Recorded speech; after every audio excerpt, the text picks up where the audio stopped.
What's up, everybody, and welcome to episode 35 of Battle Talk, a very Viking-oriented episode. I'm your host, Mike, also known as Thilladrin, and joining me are the usual two psychopaths. Dom. The hell is on your head? You told me to put it there. No, I didn't. One of you did. This is ridiculously uncomfortable, by the way. Good. You committed now. It's going to be on for the whole show. Damn straight. So what's up, Dom? Not a whole lot. Just got back from Jerry Springer. Do tell. It was a little crazy. Oops, that's not it. See? Jerry Springer. If actually, where is it? Move my head. That's me. Right there. Right there. Is that actually you? That is actually me right there. Nice. My face. See? So I'm wearing the same shirt, you could see. So, did you get to talk to any of the contestants? No, I raised my hand.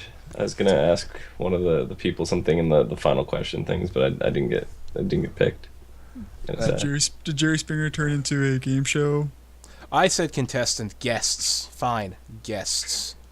Well, the funny thing is when they're behind the scenes and they come out and they tell you like what's gonna go on, and they actually call them stories, so that just makes it seem even more scripted to me. So I don't know. And the thing that was the most interesting about it was you couldn't like react for yourself. They have like one guy off in the corner going, and every time he does that, you have to go ooh. and if he goes like this, then you have to go Jerry. So it's just like the entire audience is so scripted that you're a hive mind. You cannot think for yourself. I feel like you're 2 years old again, don't you? Mm-hmm. I've always imagined that. But also joining us as usual, Mr. Cody.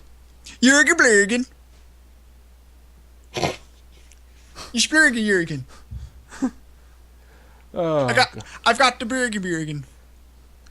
Cody, I have to blurgen Jurgen. You're Jurgen. Lost Vikings released in Heroes. Jurgen Blurgen. Yay! So what else is new? They're the greatest thing to ever come to Heroes of the Storm. How much time did you get to spend playing them today? I spent about 5 minutes. 5 minutes, that's it? So the game went live roughly before 11 o'clock. Jumped in, bought them really quick, and went into practice mode, tested them out a little bit, and then I was like, I'm going to bed. So I went to bed. So I haven't really messed around with them, but what I did play with them, their ultimate, the rowboat, is amazing, and we'll get into it a little bit later. It's hilarious. They're just amazing. They're comedic genius in terms of heroes that have been released. Mm-hmm. They are pretty good. Their trailer was absolutely epic, and we'll probably be showing that later in the episode. Yeah. I don't know, just having the Lost Vikings in there even more makes me want to have some rock and roll racing characters in there. They're coming. They're coming. We need Snake Sanders. We need him. There's no ETA, but they are coming. God, this is impossible. You know what? Hell with it. I'll put it back on later when we're talking about them. Oh. This is absolutely... Such a quitter. Shut up. You try balancing a headset and a Viking hat. It's not a Viking hat. No, you're right. It's a hard hat. Oh. That's all you gotta do. He's got two hats on. Where's your skills? Fine. I'm going to balance it on top of my headset. This is going to be very dangerous. Just get earbuds. They're not long enough. There. We'll buy some. This is... We're trying to like one up each other and it's not working. Welcome to a very special hat-centric episode of Battle Talk. TF2 edition. I guess it could be Overwatch if they do hats. While he's finding the third hat, I'm just going to get on to World of Warcraft. Blackrock Foundry's been out for a week, which means that Mythic Blackrock Foundry is now open. Fun stuff. That's just not working. I'm going to impale the cat. Mythic Blackrock is now open, and Midwinter is currently in the lead with 5 out of 10 bosses down. That's kind of crazy. Yay, Midwinter. Go US. Yay. So, having had our personal foray into Blackrock Foundry, Bake Rock Flowery, whatever the hell you want to call it, what do you guys think of it so far? How do you like it? I'd say it's a little dry. I think they cooked it for a little bit too long, and I think it flattened after a couple minutes. Somebody jumped while the cake was baking. Chief Chef Dom, do you agree with him? I don't have a chef hat. That sounds like a personal problem. I mean,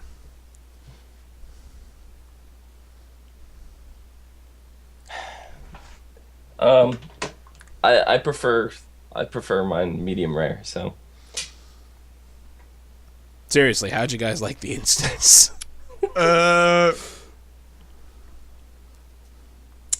The only thing I really hate about it is the amount of trash that you have to get to like some bosses. Other than that, I think most of the bosses are really cool. I can't remember what the boss is, but or the Hans and Franz fight. Like when we were doing it, we literally are like, well, just don't stand and stuff and go. So we're like, okay. So they're like, watch out for Pop-Tarts, and we're like making all these mechanics based off food, which is amazing now. And we're like, watch out for Pop-Tarts and watch out for falling stuff. So we're in the middle of the fight, and we're like, where are these Pop-Tarts at? And all of a sudden, the conveyor belts start moving. We're like, oh. They're actually okay. Pop-Tarts. And there's actually Pop-Tarts coming out.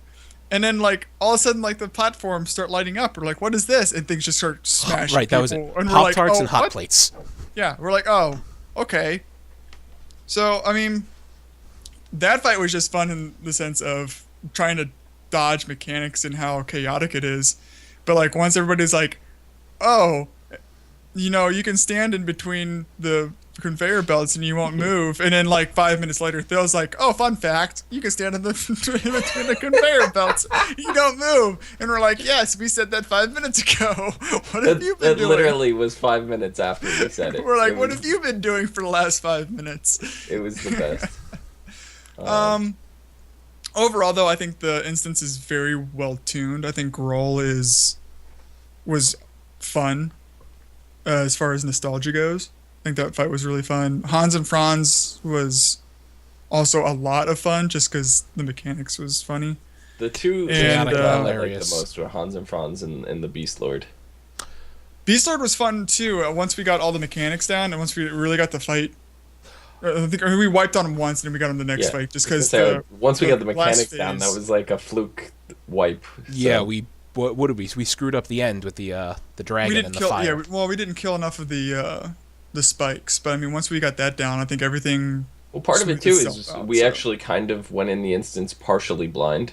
Like we Yeah. didn't really look up any strats or anything. So it was like, let's poll, see what happens, kind of thing. We know a little bit of what goes on, but let's just poll, see what happens, and fine tune from there. And that ended up working just fine. Yeah. So, but just for the record, Cody, I don't know when the last time you stuck a Pop-Tart in a toaster, because people don't do that. So those were clearly toaster strudels coming off the conveyor belt. Oh, that's true. Sorry. Toaster Toaster strudels and hot are better plates. than Pop Tarts. Mhm. Anyways, I, for one, liked Borger. That was So, probably my favorite. that fight. Okay. That Pac-Man. fight. One thing that I got from that fight is nobody has situational awareness.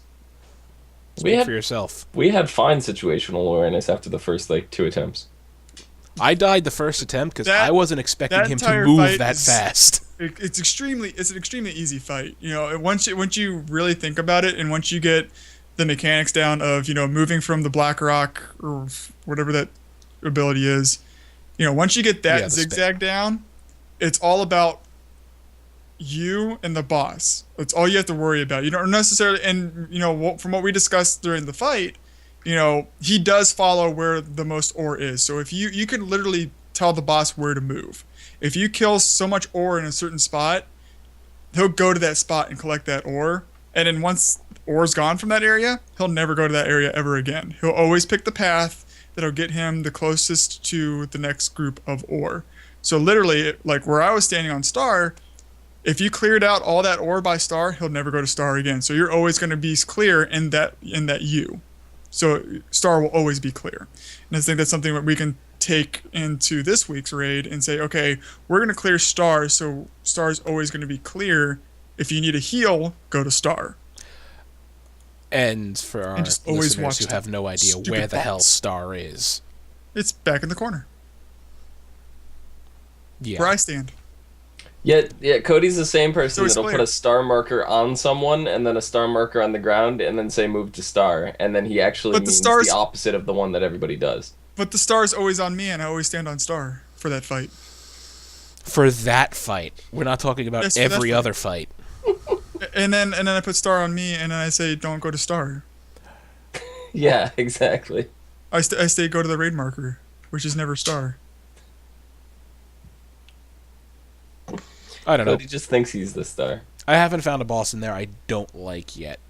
Oh well, I missed the one boss that you guys killed, so I don't know. I can't. Flamebender? comment- Yeah, I can't comment on that fight. So I thought That you were fight there was for the fine. first couple of attempts. The fight was fine. Once Roll was the one that was actually most disappointing to me, and 'Cause you it know, was a maybe tank maybe on inspector. heroic or something, you know, it'll change. But I know that there were some actual nerfs to him in the hot fixes that went out and stuff that actually lowered the amount of damage in smaller size groups, and they said larger size groups you're not going to notice much, but it really seemed like a pushover.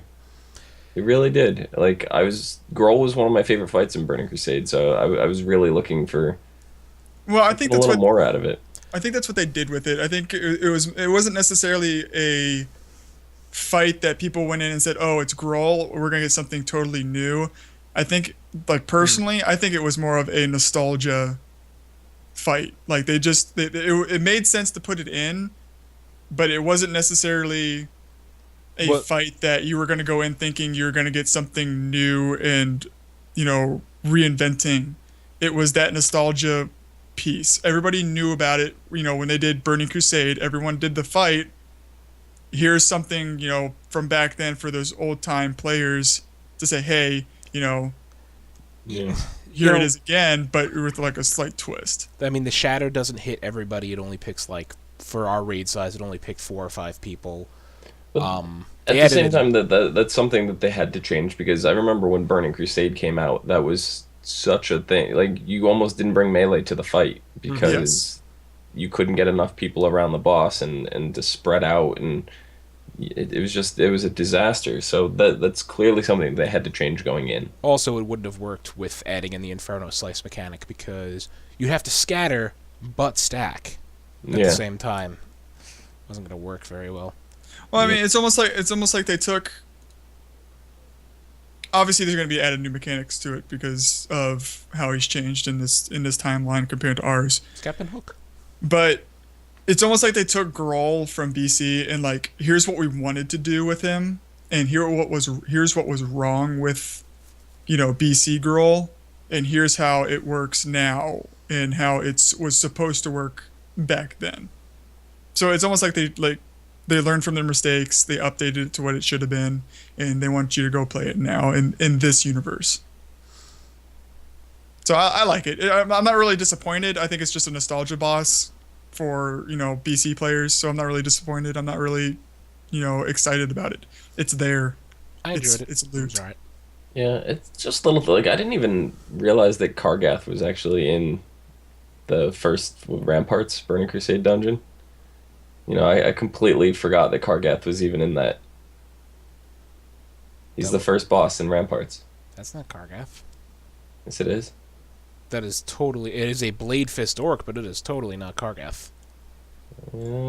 I'm pretty sure it's Kargath. Damn it, I have to look that up. Yeah, but I'm telling you it's not. No, I'm not even going to look it up. I am confident that is not Kargath. Plus I put in the wrong website to look it up. Anyway, Shattered Halls. no. Kargath. Oh, at the end of Shattered Halls, that might have been Kargath. Yes, that's what it was. Shattered Halls. Right, because you said Ramparts. I'm like, I confused my BC dungeons. so... 6.1 coming soon? That's a question. Any guesses? I would hope it's coming out soon, but with them just putting out another PTR build, I could see it being a couple more weeks. At least maybe March 1st. It'd have to be March.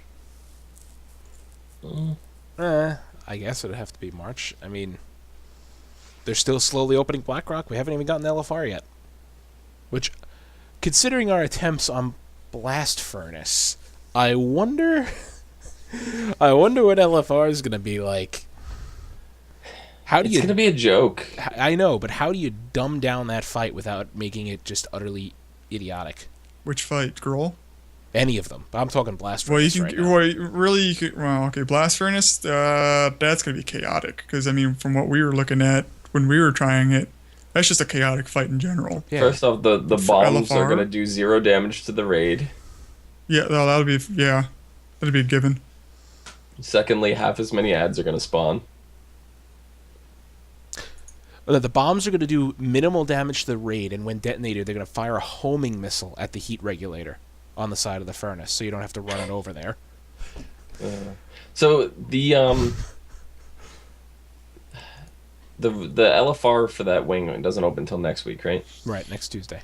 And which bosses are in that? Gruul, Borger, and Blast Furnace. Now, I can understand like Groll and Blast Furnace, but what is Orgorger's point of even being in the instance? He's really just there. As we may have mentioned, we're going to be doing a lore segment each week, and Orgorger has no, motivation for being in Bake Rock Flowery. He doesn't have any allegiance to Blackhand. Oh yeah, his motivation is eat rock. Ore. That's all he needs. Dom's face. Do you need anything else? I mean, that's like Brackenspore. Why is Brackenspore in Highmall? He's there to plant seeds and grow shrooms. He got disturbed when that's the all he Iron does. Horde He grows shrooms. He grows shrooms. He's trying to plant his seed. And plants Pretty much. seeds. But there's no real point for him to be there. Now you got, Schmorgenborgen. Smorgish Borger. Smorgish We Borger. call him in our theme for Bake Rock Flowery. We got grilled cheese and Smorgasburger so far. So, I mean, he's in there eating cookies. He's eating Dwayne Johnson. Thank you, Chris. So, I mean... Wow, blink twice. Really? Dwayne The Rock Johnson. But just to reinforce the whole his motivation, this is the Dungeon Journal entry, direct from the game, for Orgorger. The storehouses of Blackrock Foundry, laden with heaps and pallets of unprocessed Blackrock ore, represent a grand banquet feast for the ravenous rock-eating Gorin who have burrowed into the chamber. Orgorger is by far the largest of the invaders, gluttony swelling his frame far beyond the size of any Gorin previously seen in Draenor. And he's big. He is pretty big. He's a big-ass Gorin. But I wish I could say, he was captured by this, or he serves Blackhand for this reason, or he's this weapon of the Iron Horde. No, he's just a wild animal that got stuck in there eating cookies. He's eating cookies. cookies. I like cookies. Everybody likes cookies. Who doesn't like cookies? Of some kind. What kind of cookies? Cookies made out of really cookies? hard rock. Bake Rocks? Bake rocks. Yeah. And that's Smorgasburger. Smorgasburger. Smorgasburger. I mean, really, it is a smorgasbord of... Or cookies. Cookies and ore. But aside from that... No, total, I don't mean a savage animal. Jesus. Stop correcting me. It's our executive producer being a jerk. Other than that, there wasn't really that much World of Warcraft-related news, unless you want us to go into every hotfix released in the last week, which there's nothing consequential. Really. I mean, the only thing that I could, other than like the amount of PTR notes that are coming out and stuff like that, everyone's been talking about, this Twitter feature coming to World of Warcraft. And, a lot of people are complaining about it, and a lot of people are fine with it, I guess. What are your guys' thoughts on this feature? Personally, before I get your guys' opinions on it, like personally me, I like it. I think it makes it a whole lot easier for people to put out their, achievements and stuff like that. Instead of getting an as I drop something. Instead of going out and getting that add-on where it takes a screenshot every time you get an achievement or your guild gets an achievement, this automatically does it, and you can automatically tweet it in game to Twitter.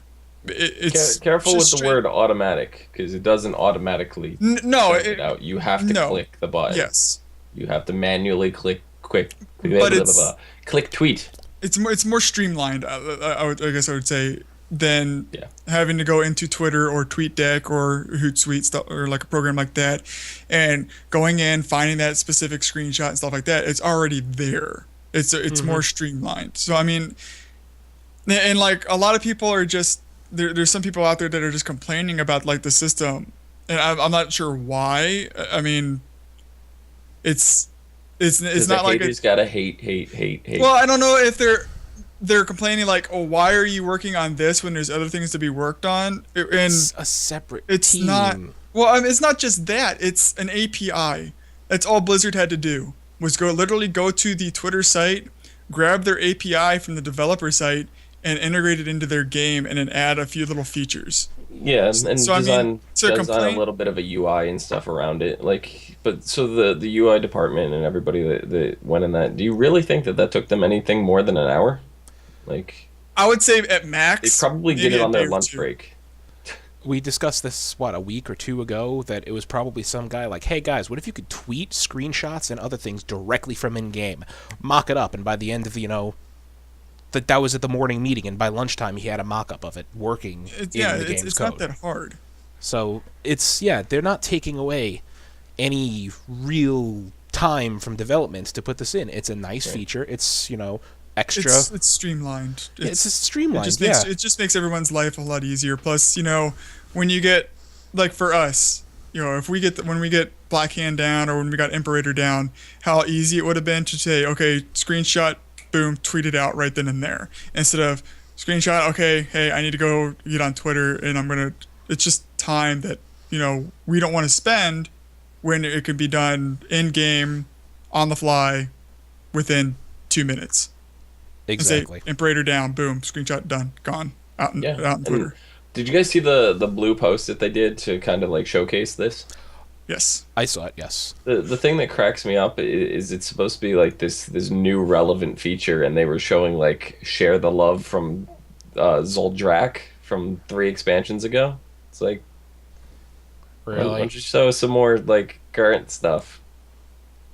Right, if this is a, real current feature, why not just show us an actual current achievement?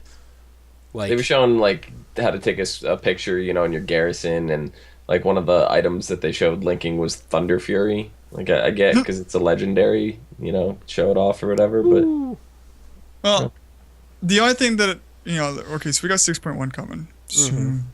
Soon, TM. Do you think there's a lack of content right now as far as, well, I mean, we got BlackRock obviously that just released, and which is fine, but as far as other content, if you're already done with your Garrison campaign, there's not much going on with that, and we already know that the Garrison campaign is going to start back up in 6.2. But that's already been announced by the Warcraft dev Twitter. Okay, well, 6.1's just coming out in a few short weeks, which means 6.2 is farther out. Do you think the lack of 5-mans and other content is going to stall players from just running BlackRock Foundry over and over and over again and LFR? No, because you have the a lot of, what did they say? The majority of everybody who does LFR, they said 80%, something like that, end up doing normals, right? So you got to look at, as these people are all going in, they're doing LFR. When they're going into normals, they're not clearing through. Look at us. We plowed through, we're 5 out of 7. 6. 6 out of 7 heroic. Heroic 5 out of 7 heroic high mall, right? We came in and there's Orgorger, right? We wiped on him 4 or 5 times. So these people that are going in that are LFR heroes, they're not coming in and one-shotting bosses in normal. It doesn't work that way. So they have time. They have time to progress, and then they have time to move on to heroic. So In terms of rating, there's still plenty to do. In terms of secondary content, that's mainly what this next patch is going to be adding. Little things like, hey, go back and collect pets out of your instance and tweet things, and there's not a whole lot in terms of like dungeons and stuff like that. But how often do you run the dungeons? Have you even tried to do challenge modes yet? No, we haven't.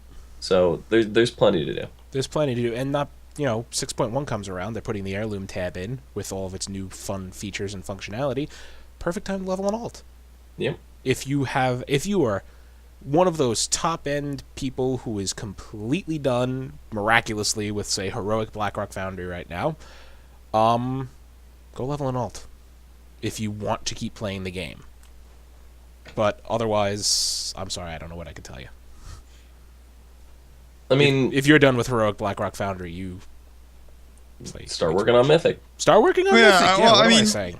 Obviously, yeah. Once you get through normal, because I mean, even like with us this week, I plan on at least attempting heroic girl, and then doing what we did with Heimal. Do a heroic. We maybe, if we can make it to him. Can we make it to Hans and Franz, or do we need to kill another boss to do that? No, Hans and Franz are the first of that wing. Okay, so we can at least attempt those two bosses, because those are fairly easy bosses, and then we can jump back into normal. But I'm wondering, like, if Blackrock Foundry's there, and Raiders can continue, progress through that. But is that enough to keep players around, and not just have them log in, once or twice a week? Do they need something else? But is a 5-man going to solve that? You throw in 2 or 3 5-mans, is that enough to keep you on for a whole another month? It depends. To maybe last you a week. Well, yeah, and I'm not going to disagree with that. I mean, it is. But, I mean, it's almost got to be placed correctly. I'd rather see things like go back and throw some pets and stuff in the old dungeons, and there's people with 5 alts that run it and may get all the pets in 1 week, but then there's plenty of people that only run it 1. I have 3 tunes that I could potentially do it on. I still only do it on 1 a week. That includes all the weekly mount runs, like farms that I do. ZG is the only exception because you go in every day, and so I go in every day on 3 characters. But like I don't do ICC on 3 characters every week. I do it on 1. So same. I'd be rich if I did it on 3 or 4 characters every week, because you make a buttload of money out of them now. But I don't know. I mean, I just started leveling a druid, so there's plenty of things to do. Like if you haven't gotten into pet battles yet, do it. I'm not the most active pet battler right now. I have barely played, but it's a fun diversion. There's still a lot of things to do. I just recently went around and collected all the ones from Draenor.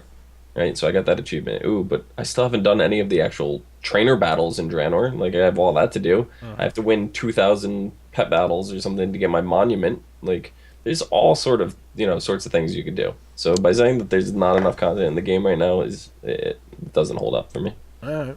Well, I got a good question here from... By the way, we take Twitter questions, #BlizzardBT, if you want to ask us anything. We'll answer it on the air right now. We got a good question here from our executive producer, from Total. What if Warcraft had quest dialogue options, like in Dragon Age or Mass Effect or Star Wars The Old Republic? Player drive story / different outcomes. So what if? No, because that's not the style of Warcraft. Right. I mean, what if it would be a much more... If they did it and they pulled it off... it would be an enjoyable leveling experience, because that was the most fun I had when I played Old Republic when it came out, was leveling from scratch, from beginning to max level. It was a very, very pleasant questing experience, and I never got bored of it, which happens in WoW all the time. Here's the issue with that style of game design and how Warcraft and how MMOs work. Those game designs where you specifically choose, like BioWare, where you specifically choose outcomes and stuff like that, is very single player oriented.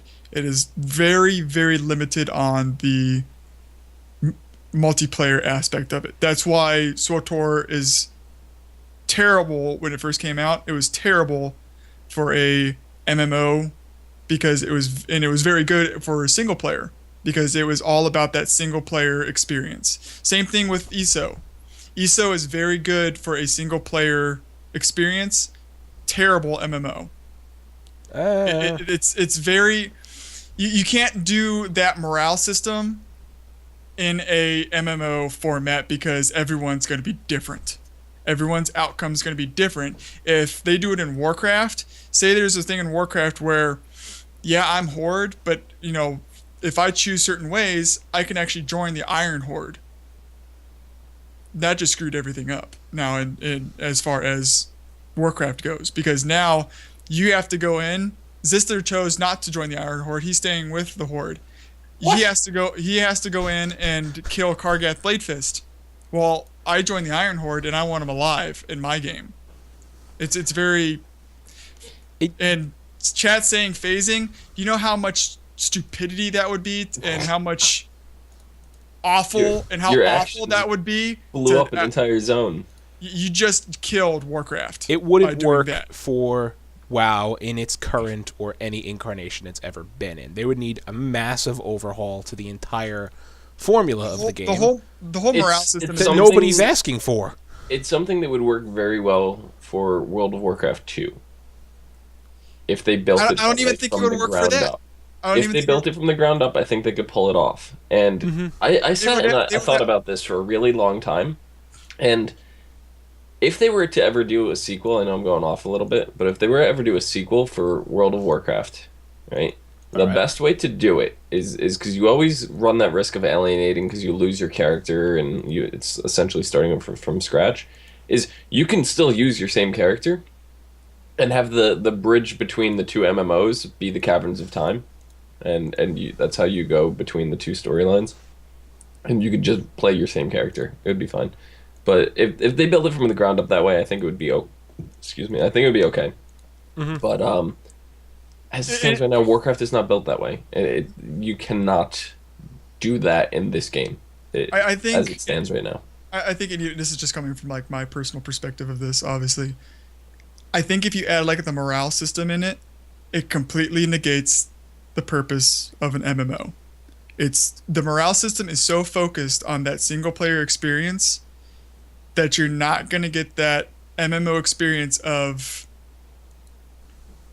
Warcraft. And you saw it in SWTOR and you saw it in ESO. They were so morale heavy that it was so like you were disconnected from the rest of the world. Like, yeah, I had a great single player story and all that stuff, but as soon as Endgame came out, it was so lacking. Like, and then like the MMO portion of everything was just like, The one that I think worked the best and could actually work for World of Warcraft was the way Star Wars Galaxies did it.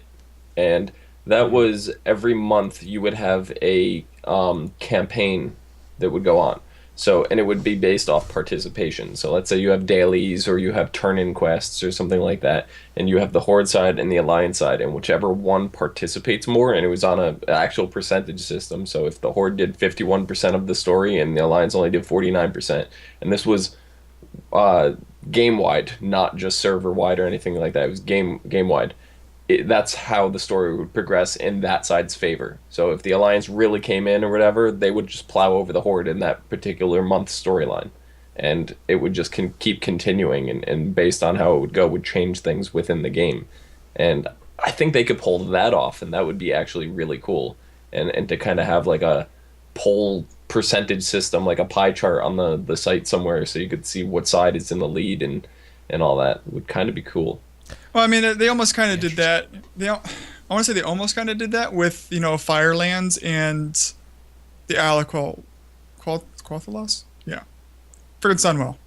They kind of did that with, like, it in a sense, like, spirit-wise, it kind of did that because, with Sunwell, you were actually doing daily quests, build that monument and, unlock, gear vendors and stuff like that. It was like a month-long thing.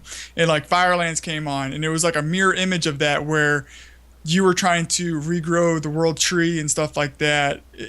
They kind of do it, but it's not, I don't think it's nearly enough that they do it. And I Those think, are just like those are like events though that just happen. yeah, If you were yeah, to do this and like if the Horde is doing it and the Alliance is doing it, if the Horde win this month, they control something and they change the story. So the next part of the quest chain is going to focus on the Horde having the advantage or having a stronghold in something. Like let's say the battle of South Shore versus Terran Mill, for example. If that was like the first month of the story, and whoever won, like let's say this Deathwing thing never happened. Let's say the Horde won the battle of Terran Mill. South Shore would be destroyed, and it would stay that way. It doesn't come back next month and reset again. No, it's gone. It's gone forever. And then now the Horde has a stronghold there, and then the next part of the thing, let's say, the Alliance are come out in the lead, and Gilneas is overrunning Sepulture or something like that, and they destroy Sepulture. You could do things like that. yeah. But when, You know? then they have to go in and say, okay, well, when are we going to reset these things? You never. It That's never, the I thing. You guess, never. yeah. You just continue to progress the story. They have a direction in which they're going. They have an overall story that they're telling, but it never gets reset. That was what was cool about Star Wars Galaxies. That is the way I could see it working in Warcraft. And it doesn't necessarily have to be a town is destroyed every time, because that's definitely not what happened. It's just that's the one that I can relate to the most, that I could just think of off the top of my head. It's not like they're going back and resetting everything Deathwing did. That stuff's destroyed for good. Well, supposedly, yeah. Have they fixed Stormwind yet? Have they? I haven't been to Stormwind all I don't expansion. know. They're getting to it. I haven't either. I'm pretty sure the park is still destroyed. They're getting to it. They'll get to it eventually. So moving on. The last couple weeks, last month actually, we haven't been taking live callers due to a technical issue. Hopefully it'll be fixed in the near future, but until then, if you do want to, voice your question, you could send us a video question, which one of our regular listeners has actually done for tonight. So, without further ado, this question coming to us from the happy land of Denmark. Here's Jake and Eta. Hello there, Beltalk. You know who it is. It's Jake and Eater. And I got a question for you guys. By the way, did you like last week's quiz picture? Yeah, it was funny. Anyhow, my question is about the Garrison Inn, where I don't really do dungeon quest anymore. I still keep it around and I've gotten quite a fortune from the missions alone. But am I the only one, or do you find yourself having also shitloads of gold? Or is it just the expansion alone? What is your opinion on this? Do you find yourself having a larger amount of gold than you usually had? Because I just spent like 60k making the engineering mount from Pandaria. Anyway, it's time to get going, because I'm going upstairs to have a little bit of love with a special follower of mine. See you around, guys. So, Jake's going upstairs to have love with pleasure bot 8000. Anyway, his question is, do you find yourself, if I got the gist of it, with a shitload of gold this expansion, more so than previous? And not knowing what to do with it would be something I'd add to that. Dom, your mic's muted. Yeah, I was gonna say I think his question was specifically the inn, like what was the inn's purpose and the dungeon quests and stuff like that. Like I don't run the dungeon quest anymore. The only reason I'm keeping the inn around is for the treasure missions and for the extra 5 followers. That's the barracks. The extra 5 followers is from the level 3 barracks. Oh, yeah. well then the getting a new follower every week. Whatever. Yeah. So I guess that's why I would keep it around, especially with the treasure hunter perk coming in the next patch. But other than that, because you'll be able to directly pick treasure hunter ability and then level that guy up with the inn. So other than that, I mean, the treasure missions, yeah, some of them, if you get the rare ones, they're 500 gold each. Some of them are 200 gold, some are 40 gold. It's a random mix, but if you do each one every day, you're making a somewhat decent amount of gold. They cycle through too. You complete them and complete a bunch of your XP missions or whatever. You come back later in the day, you're gonna have more gold missions. Yeah, exactly. I make at least 500 to 700 gold a day doing those missions. A day. So That's almost 1,000 gold a day. And for someone who's playing mainly on raid nights only, that's not having repair bills through the rest of the week. yeah, it's extremely amazing to make the gold. But as far as do you find yourself with too much gold? Yes and no. Nope. yeah, nope. Yes and no. Like I gave 10,000 gold away to one of my raid members today who does not play very often or whatever, and he's a PvPer, so he's not used to making gold and stuff like that. So I gave him 10,000 gold to just cover his repair bills and just costs of raiding and stuff like that. But I'm saving up my gold. I'm gonna use it to buy mounts or something off the auction house once I hit that threshold. Gold's very easy to make at this point. I've always wanted a spectral tiger. That thing's like 500,000 gold, so I'm 1/5 of the way there. Yeah, you're working on it. I don't find... I require more gold. I require more gold.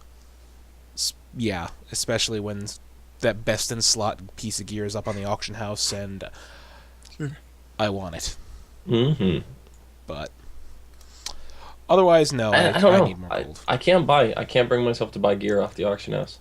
The one piece I Can't do it. bought, it was best in slot belt. It's gonna be best in slot belt until we get into heroic Blackrock, like later heroic Blackrock, and it was up there for, eye level 665, cheaper than any of the BOEs that come out of High Mall. So I'm looking at it thinking, do I pay 9,000 gold for my best in slot belt when the other two copies of it are for 26 and 30k? Yeah, I do. That was my thing.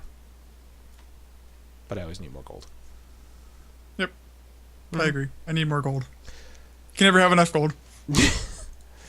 Yeah, can never have enough gold. Anyway, World of Warcraft. It's fun. It's still there. It's not going anywhere. It's not going anywhere. So we have another fun game to talk about tonight. But before we get to that, we have a public service announcement. Get to rank 20 in Hearthstone before the end of the month, and that's not the right card back. So never mind. I had it set up, and for some reason it decided to revert its change. Probably when I restarted my computer. The Human Torch was denied a blank loan. Now it's affecting... A blank loan. A blank... A blank He was denied loan. a blank loan. There's a card back. It's Lunar Festival themed. Get it. Rank 20. That's our weekly public service announcement to you. And It's to your face. a blank loan. So it was for that much money. It was blank. We're done. We're so done. Okay. I'm terrible at that. So before we get to the next game, we have this to show you. You may have seen it already. Enjoy.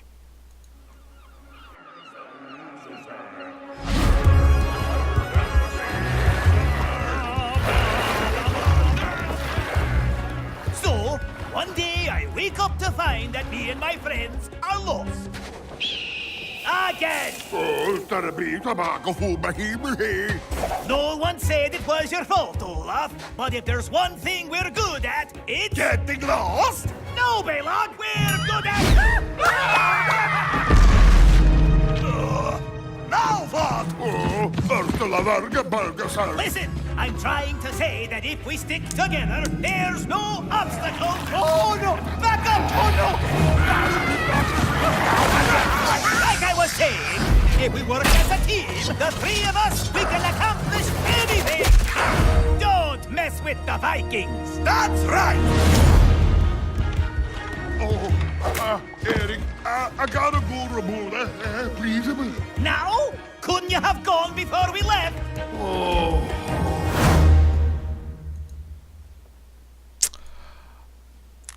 Jürgen.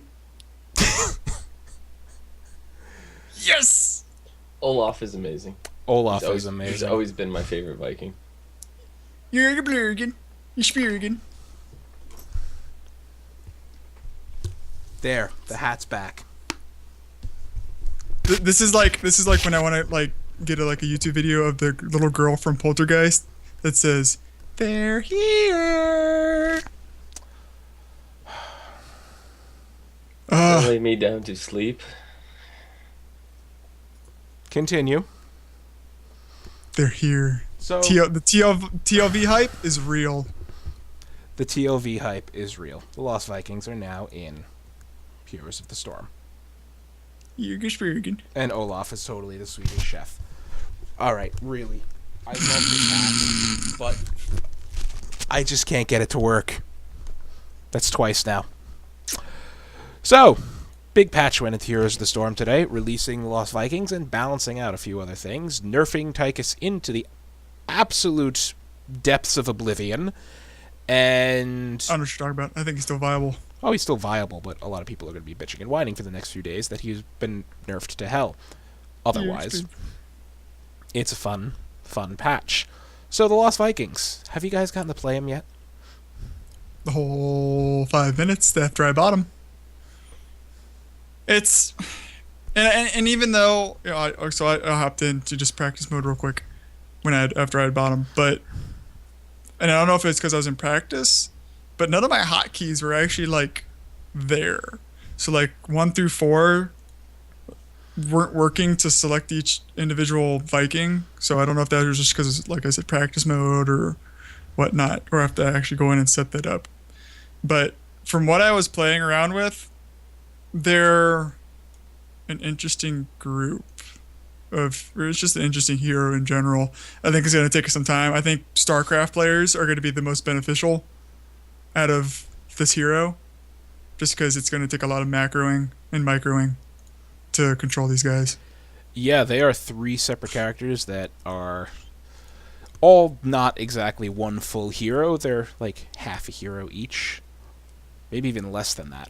But so just a couple quick facts. They're very, very difficult to play unless you're amazing at microing multiple units. They have no abilities, no Q, W, E. You have to talent into their abilities. They don't have a mount. They just have a speed boost for a few seconds, which looks absolutely hilarious. And each death only costs 25% of a death, unlike the 100% that was at BlizzCon, and even denotes that on the score screen. You press tab, and you'll see a whole bunch of numbers. The Lost Vikings have died 3.75 times, and Thrall on the other team has 2.25 takedowns, and the other guy has 2.75 takedowns. They fractioned takedowns now for that. Yeah, yes, chat. They're a third because 1/3. There's 3 of them. Can I just say for the record, I told you guys they were coming, not Sylvanas. I told you, Lost Vikings. They tricked us. No, they didn't trick us. They tricked you. Sylvanas is next month. I guarantee you right now, I'm calling it Sylvanas is next month. Sylvanas is next. She has to be. That's fine. But, so, this hero, like you said, you don't get a QWE at all for this hero. You know, most of the heroes that you play, already start off with, your basic abilities, your QWE which you get at level 10, which is your ultimate.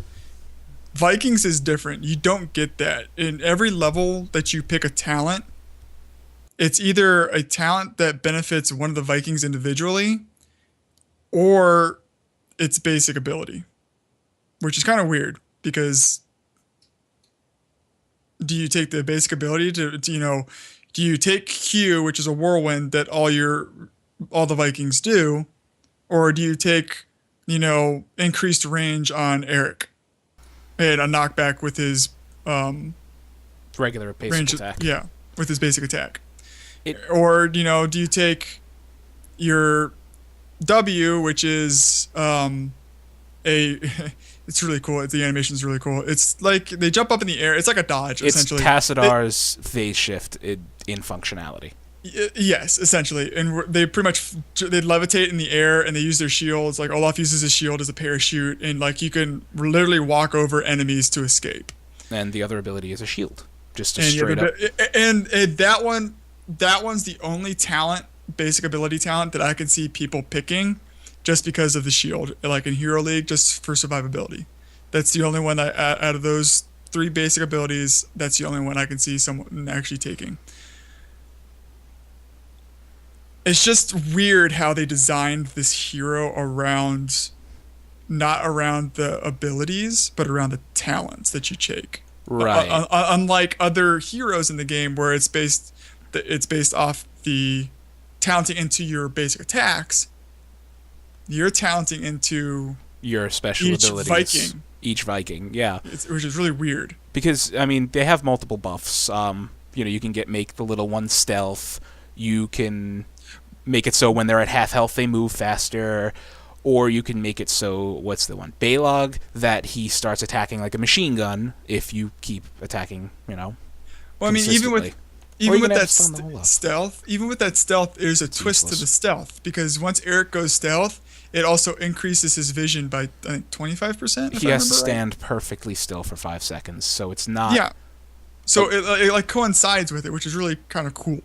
It adds another element to his stealth. Now, granted, once he starts moving, then, he loses that extra vision. But that's really cool in the fact that since these heroes, or since Vikings can be controlled individually, you can literally take Eric to a point, and he becomes another watchtower, essentially. You can literally go send him somewhere. Granted, you're gimping yourself as playing the Vikings, but you're literally sending Eric out to go stealth and sit somewhere and get that extra vision. He's another watchtower. He's a ward. He becomes a ward at that point. Basically, unless someone sees the stealth distortion and finds him. But while we're in the meat of the Lost Vikings discussion, we got another Twitter question that is very on topic here. Do you think the new hero for Blizz Heroes, so Lost Vikings, is maybe too high of a skill cap? Thank you for another question, Total. No. I'll tell you right now, no. Absolutely not. No one truly knows right now, because he just released. And right now, I don't think he's going to be that difficult to learn and that difficult to actually control. Like I said, StarCraft 2 players who play this game are going to benefit the most from controlling Lost Vikings, just because they can jump around the map a lot faster than, a traditional mobile player. Yeah, they may be used to that, but from personal experience, I played a couple games with them today. It takes a little bit of getting used to, especially the fact that they all move at different movement speeds and have different attack ranges. So let's talk about that real quick. His mount. He doesn't have a mount per se. Like, he doesn't hop on, like, the unicorn or stuff like that. It's essentially a sprint, a short sprint that, all of them, they'll start puffing. And you saw it in the trailer when they ran out of the cave. That's essentially the animation for their mount. Mm-hmm. It only lasts for a short period of time. It's not like they get a speed boost forever. This, I see as the biggest game changer of them all, out of that hero, out of adding him in. Because it's not necessarily a defensive mount of trying to escape. It's a great escapability. Mm-hmm. This is a great engage for team fights. Yeah, think about it. If you're in a team fight and you're fighting, I got you. And they try to escape, you pop this thing, and you just instantly get a boost, and you caught up to this guy. It's a good chase. You're right. Yes. As far as an engage goes, no, because from my personal experience today, engaging with the Vikings is the dumbest thing you can possibly do. Even with Olaf, you engage with them. You will get obliterated completely. Olaf will be the only one left alive. Okay, because he's the tank. You kind of got to lead in with him. Well, even if he's kind of slow. Even if you lead in with him, if you're, then Olaf is going to get destroyed, and you're left with the other two. Well, I'm wondering if you don't engage with the Viking. You almost got to coincide their engage with like a tank's engage. Right. Because if you go in when your tank goes in, it's perfectly fine. I mean, the thing about them I don't like is the fact that they're only 25% for a death. Mm-hmm.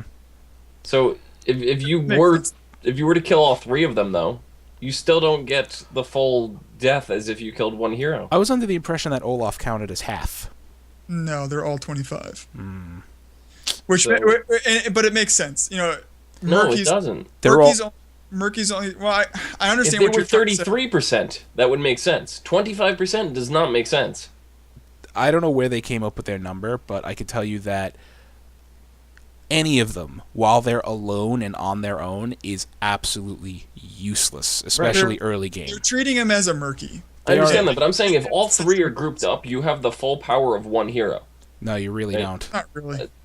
Pretty damn close. If I dueled. What was I dueling against?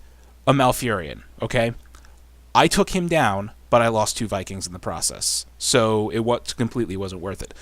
I couldn't even handle the stitches. I had to run the hell away from him because I would have lost all 3 and gotten him to half health. So they really, especially early on, they really aren't a full hero. They have no abilities. They have basic attacks and little quirks to them. Olaf charges and slows with his first attack. Balog's splash damage is behind him, and Eric has ridiculously long range. But this is you playing it. Get somebody who is really good at the multi-box and get like a StarCraft pro player in the hands of that. Even then, And see if they can kite circles around this guy and take you out. I'm pretty sure they can. maybe with Eric, possibly. Yes, they possibly. I'm saying with all 3. Well, it depends on who they go against. It all depends on the hero really matchup does. right now.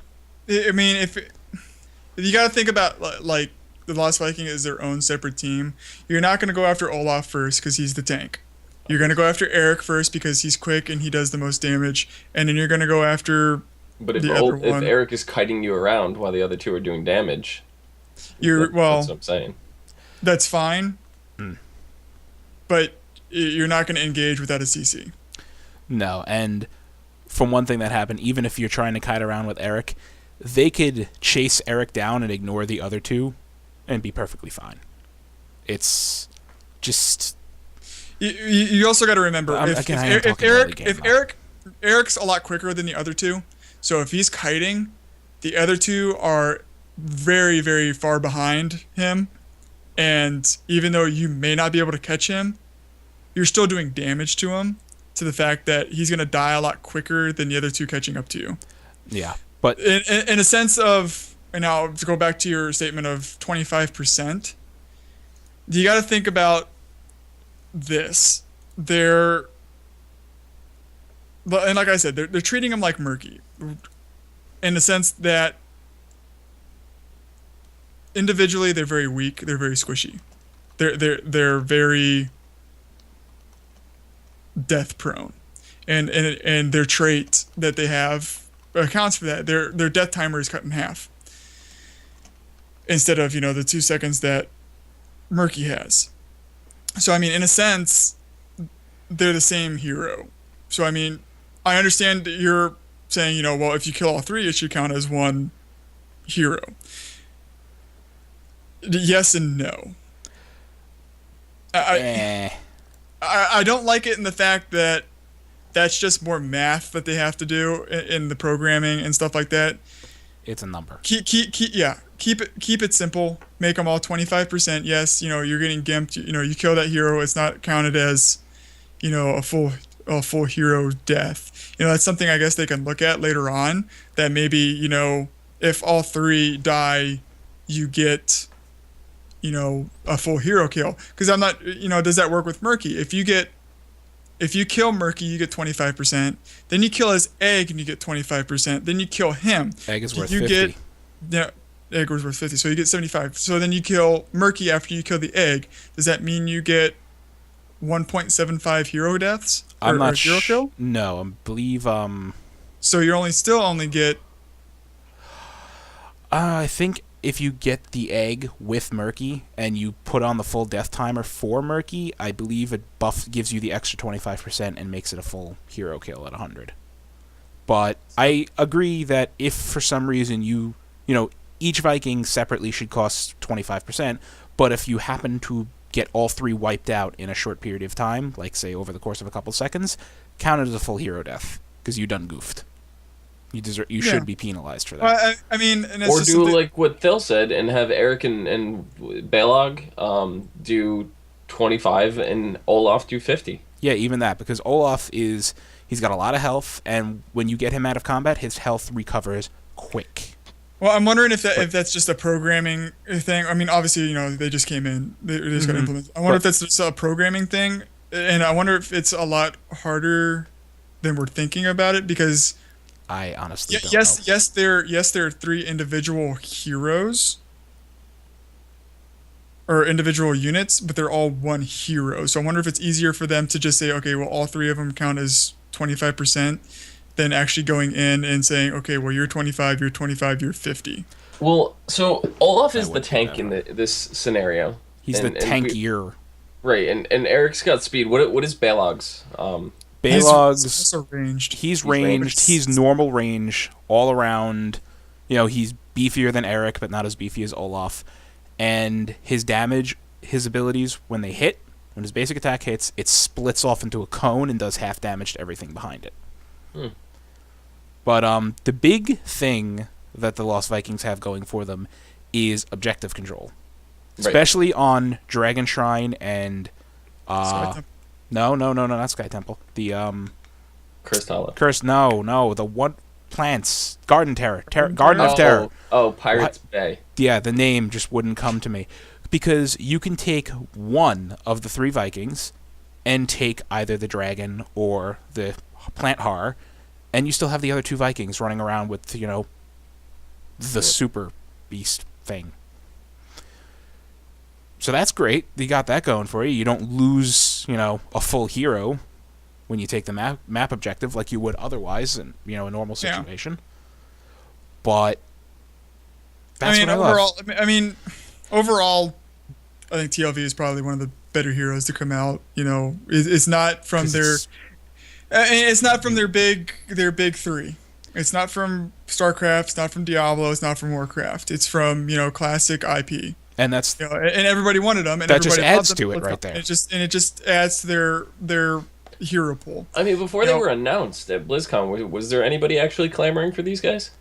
I think they were all clamoring for everybody from their classic games, from Rock and Roll Racers to Lost Vikings. We all kind of knew that Heroes of the Storm was going to incorporate the big franchises, but I didn't even consider Rock and Roll Racing or Lost Vikings when this game was announced. I don't think a lot of people did. I think someone suggested it, and everybody realized, oh, that would be a really awesome idea, and it just gained popularity.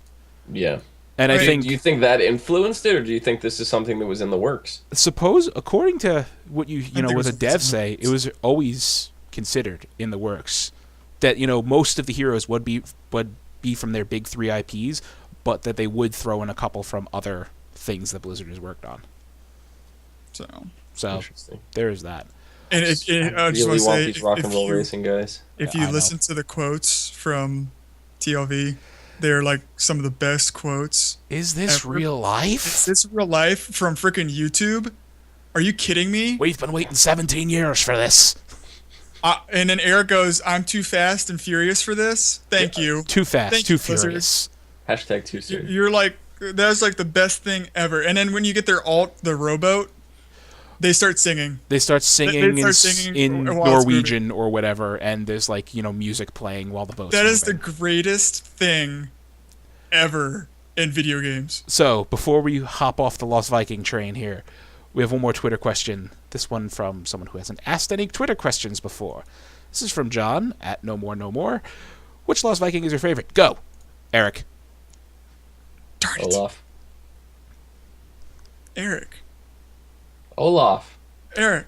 Have you ever played Rock and Roll Racing? Olaf used to race 2 times faster than anyone else on the thing. I don't which care. Is really funny because that should have been Eric. Yeah. Olaf's the fat one. Olaf's always speaking in Jürgen Blurgen streak. He's the Swedish chef, except he's not Swedish. Yeah, what was the way to unlock Olaf from Rock and Roll Racing? Didn't you have to hold right trigger and then go left backward on the menu or something like that? It was something weird like that. I don't even remember the exact way. You could probably look it up. Eric's just too fast and too furious for your skills, Zista. So, a whole bunch of other fun stuff came in this patch. One of which is a reworking of Raynor's talents. It's not a true full hero rework because all of his abilities are the same, but both of his ultimates have been buffed. Oh God! Hyperion now has the Yamato cannon, the level 20 upgrade standard, and the new level 20 upgrade is it just sprays a bunch of exploding AoE lasers underneath it the entire duration, whether there's enemies under it or not. Mm-hmm. That's very nice. And the Banshees require a target to cast, but you can now retarget them. You can now give them move commands with the R key, and if you happen to die before they do, they will fly to the nearest lane and help push the lane. So, and Sounds like a lot of programming. their new level 20 upgrade is their perma-stealthed. Oh, God. That's going to make them very, very nasty, because a big counter I to like that... it. Big counter. Kill the Banshees. They're very easy targets. They're flying. But if you can never see them, then you're gonna you can't right click on them. You're gonna have to rely on AoE abilities. I see that level 20 ultimate being picked up more than Blink of the or Bolt of the Storm now. It's possible. Yep. And the reworks basically open up more avenues for building Raynor. There's a lot of focus on just flat out upgrading his Q due to a couple damage boosts, and one that gives it 2 charges now, and something that reduces its cooldown, a whole bunch of fun stuff there. And you may have heard us mention that Tychus got the nerf bat earlier. What they did... it was kind of warranted, just because he was just so powerful in Hero League. You went into Hero League, this is what was going to happen. There was going to be a Stitches, there was going to be a Vala, there was going to be a Tychus, there was going to be a Witch Doctor, and there was going to be either a Lily, Brightwing, or Uther. Yep. Do you think the nerf is related directly to the Hero League? It may be. The thing was, they just last patch nerfed Chen's Storm, Earth, and Fire, and they were talking about second health bar granting abilities being overpowered. Storm, Earth, and Fire, you would gain a new health bar and split into 3, and when they all died or the duration ended, you'd come back to Chen at the health level he was at. Tychus's Alt Commandeer Odin was the same thing. You would cast it, there'd be a short delay, you'd gain a new health bar, a new set of abilities, increased attack range, all kinds of fun damage, and then once the Odin was destroyed, you would come out at Tychus's previous health amount. But you also got to think, Odin's health bar was not as high as people thought. It was not. You could burn through Storm, Earth, and Fire and Odin fairly quickly if you all focused him like you were supposed to. And then, Tychus is there, and then he's already at the health that he was at previously, so he's already going to die. But here's the new thing. Here's the fun part. The nerf is, it starts off at Tychus's current health. So if he's at 10% health, the Odin is at 10% health. It still has its cast time. They gave the dash to the Odin, so you can now go a little forward. 2 steps? Yeah. But if the Odin dies, Tychus dies with it. Ooh. No, I don't necessarily agree with that. I think if he goes into Odin, because Odin's really a nice escape for Tychus. I know, before you get onto that, it also used to have a 50% reduction to crowd control. It was immune to polymorphs, but it had a 50% reduction to the duration of stuns and slows. That's gone too. So it got nerfed in pretty much every way they could nerf it. Is it even worth having? Not anymore. I mean, they changed the W too. The W would be you'd press W and everything in range would get a missile shot at it. Now you target an area and it shoots missiles at the area, but they slow. See, that's okay, because they did something and compensated with it. And they rolled the level 20 nuke into that ability. So yeah, so that seems fine to me, but the Odin one, not so much. The reason why Odin was so good was because it was a nice escape for Tychus if he needed it. If he was gonna die, you pop Odin, you get a full health bar, and you could literally escape for that. Now that he's only, if Tychus is going down to 10% and you spawn Odin, he's at 10% and you're dead. And he stands there for 2 seconds while it drops down from the sky. And you're dead. And you're dead. So I mean, it makes Odin almost like they're almost saying, okay, well, Odin's always getting picked. We need to give some reason to get the drill laser. And that's all. I think that's what they just did. And the drill laser was always good. The problem is, Odin was always better because of its escape utility. Yeah, I think they totally. I think they took the nerf bet to Tychus a little too hard. I think some of the stuff is warranted, but I think the health bar thing with Odin, I think that's entirely too stupid. I think they should have left it the same because it wasn't like he got, 100% or 1,000% health increase when, Odin dropped down.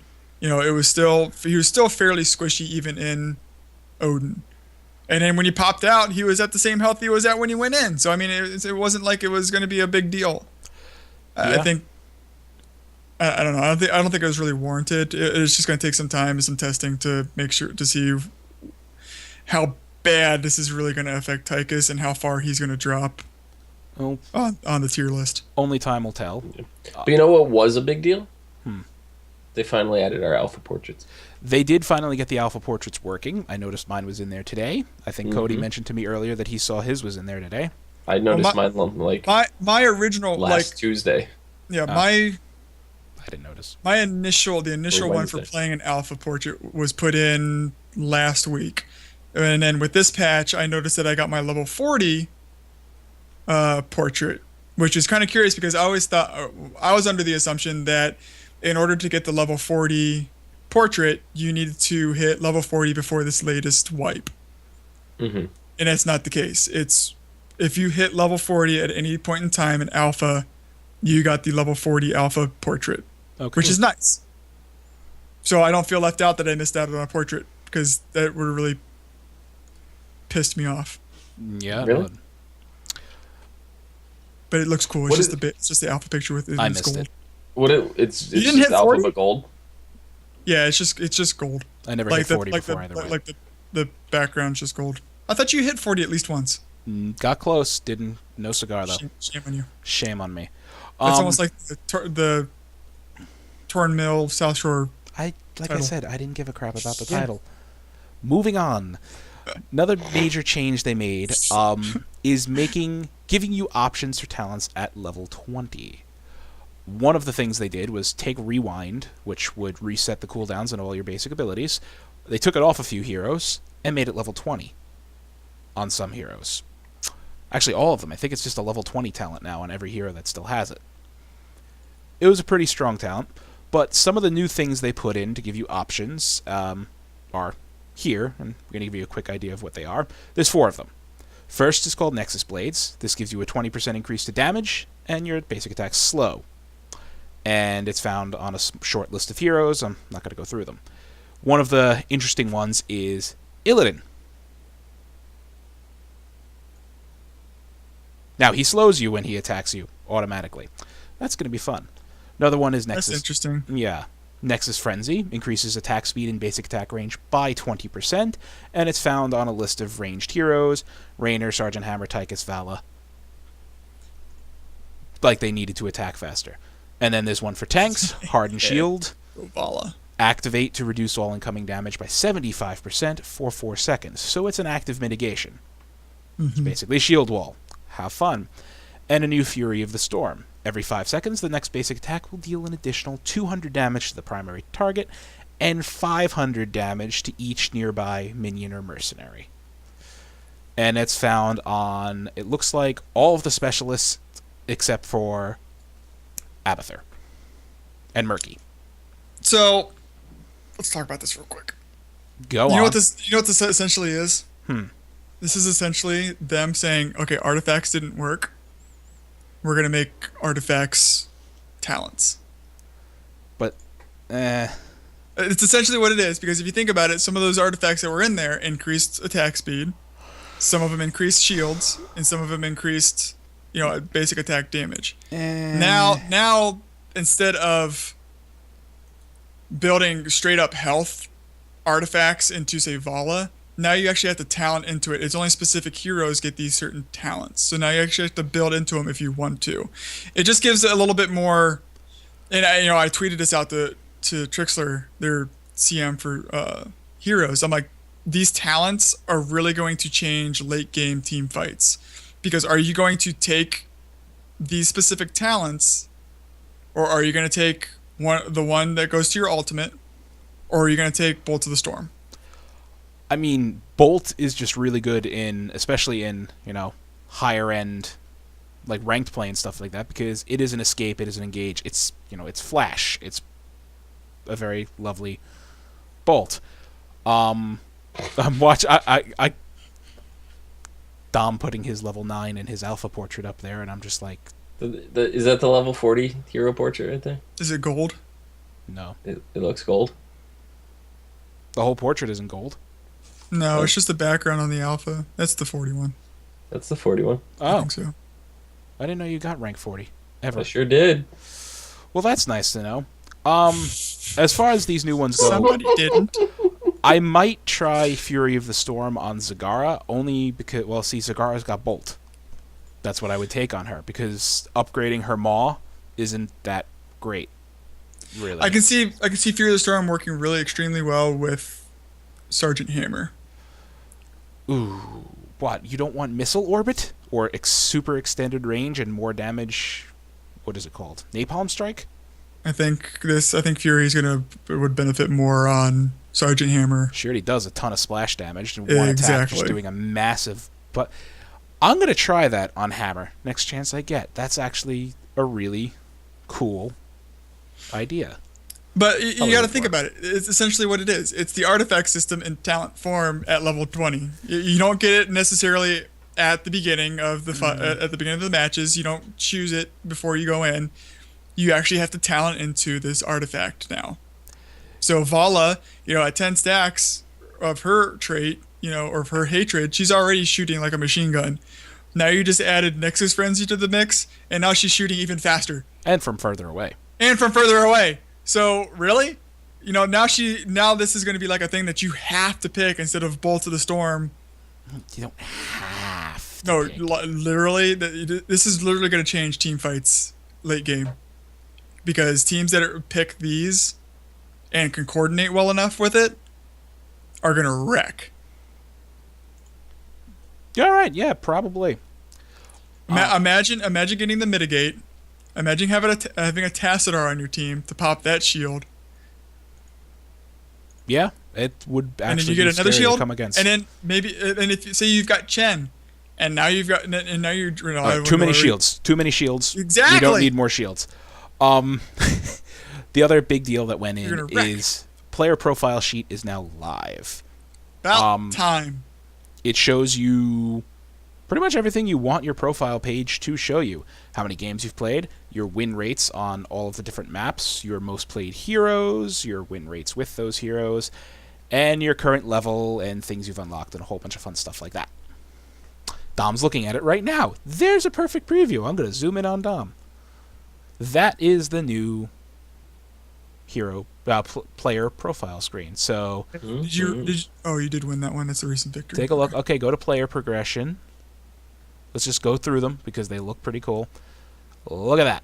He's player level 9. It tells him what he's going to unlock as he goes along. Let's see his hero collection. It's very, very. It's very modest. Very, Someone's been very playing modest. Jaina a lot. He seems to prefer Jaina. Match history. Those are recently played matches. Recently played 22 days ago. Oh, that's nice. They also said, when the beta went live, that the match history isn't necessary. Like, you can't click on them or anything like that. It's not and- perfect. Right. Well, they said for games that were done in the past, it may not. Right. It may not work. Now, games that you play after this patch, they should work as intended. This is what I like. It I have tells you 100% your stats. win ratio on Blackheart's Bay. And Cursed Hollow. Yep. We've only played 5 matches. Now I'm gonna rage when I lose. Yeah. Yeah, when you lose on Blackheart's Bay and all your possible portraits. Look at that, 2 alpha portraits Yeah. And a beta portrait. and a beta portrait. But more importantly, the level 40 alpha portrait. Mm-hmm. Because it's gold, and because Mike doesn't have it. Thank you, Dom, for showing us the lovely, lovely player profile screen. Mm-hmm. So, I mean, it's nice that they actually updated that. They also updated, the quest log. It's more in line with Hearthstone now. So now every time you log in, it'll literally pop up and tell you what quests you've got going on or what quests you have left and stuff like that. So, I mean, all the changes that they're doing as far as UI go is very nice. It's very, what's the word I'm looking for? Streamlined, smooth, convenient. That, Yeah, it's very housekeeping. Housekeeping. Housekeeping? Housekeeping. It's just making everything a lot smoother, you know. No complaints. No complaints here either. Now, we do have a couple more Twitter questions. Heroes-related Twitter questions, actually. This one is to the trailer we just watched for The Lost Vikings. Okay, watched a little bit ago. From Jakeinator. So, what do you think of the Lost Viking trailer compared to the other Heroes trailers, and which do you like the most? I gotta say, they hit it out of the ballpark with this one. They did. Maybe just the comedic value. Yeah, I was gonna say, like, it brings me back to even the first release trailer preview that we saw at BlizzCon 2 years ago. So, I haven't seen one this good since then. Yeah. The only thing I noticed in this Lost Vikings trailer, was murky. Lots and lots of murkies. Lots. An and army lots of murkies. Of murkies. Mhm. Which makes the point of murky still being viable and that everybody should still play him. He is viable. Keep playing him. I just preferred the other Murky, but yeah. Well, you know what? You still play that murky. You can. He's still viable to play that way. You just got to have the right team. They made it Yeah. more viable because they put the good buffs to pufferfish at earlier levels now. Yeah.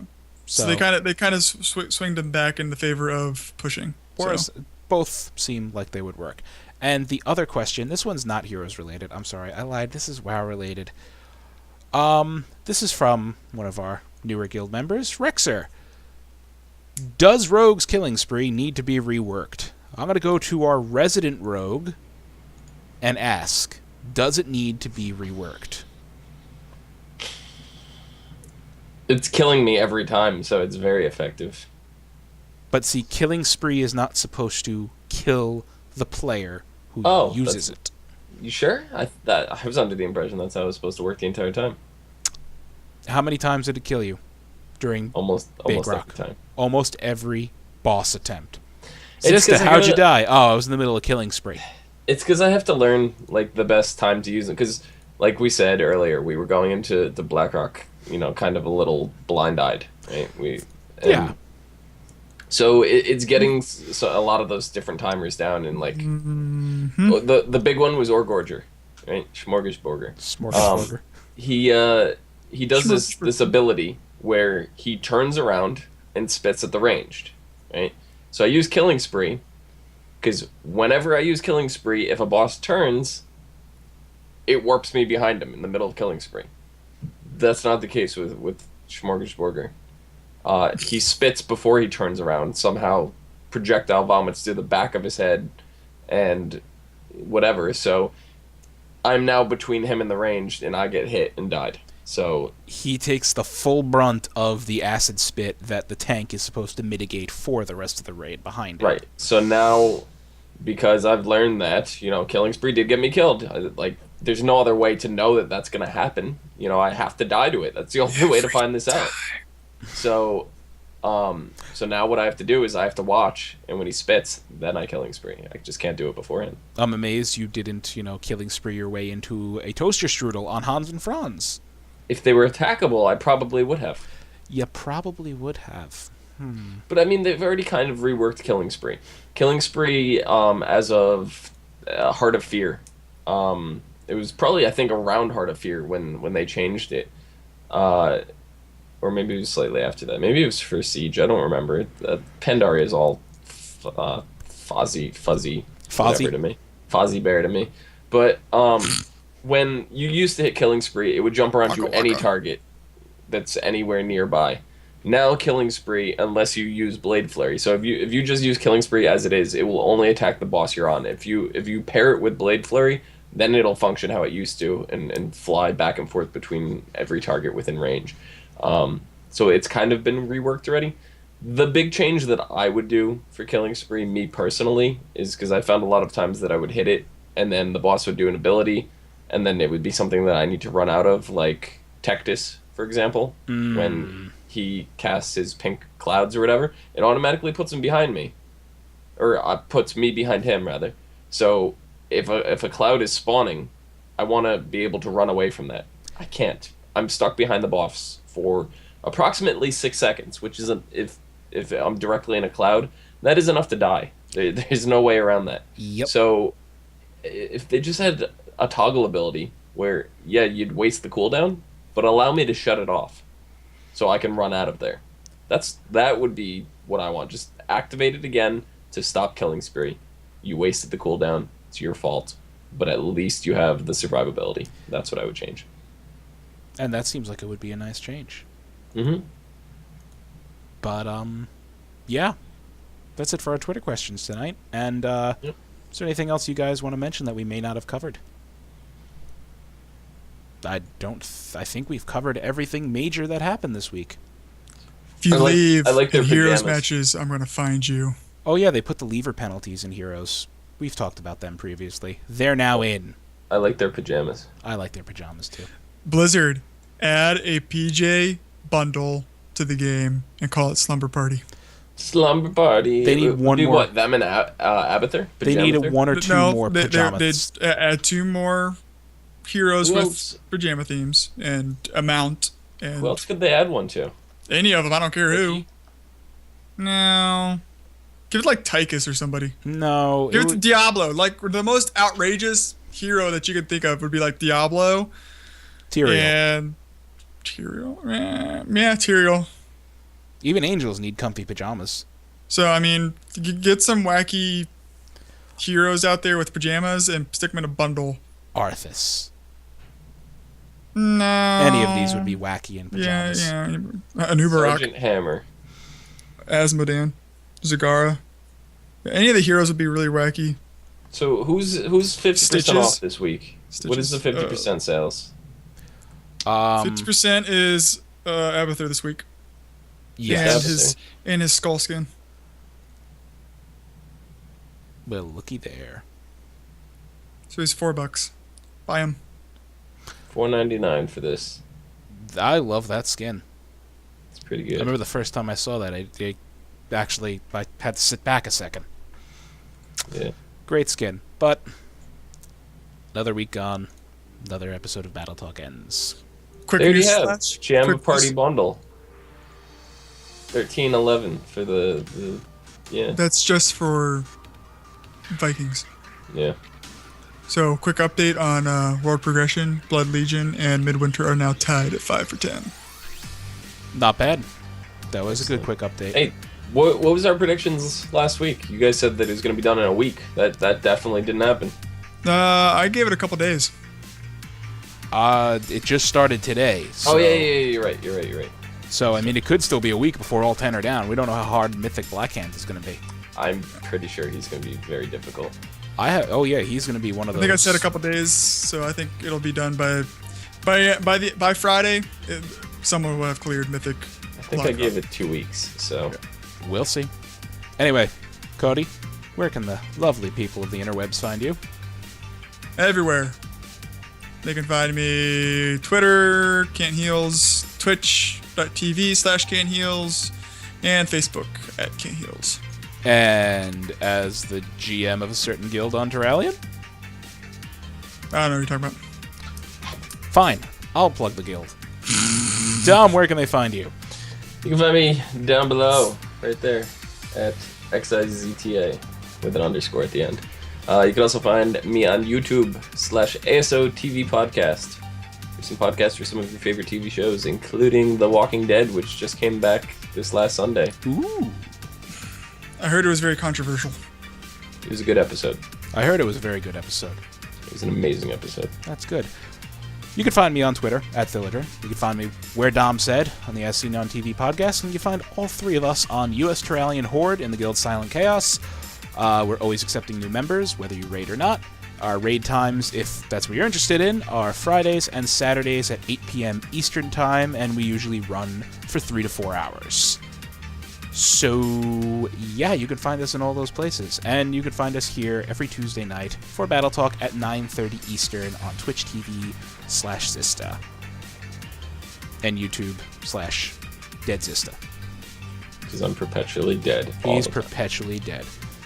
Lies. Thanks for watching. Long transition time. But I am the immortal. So I Right. keep coming back. He does keep coming back. I have inside me blood of kings. That's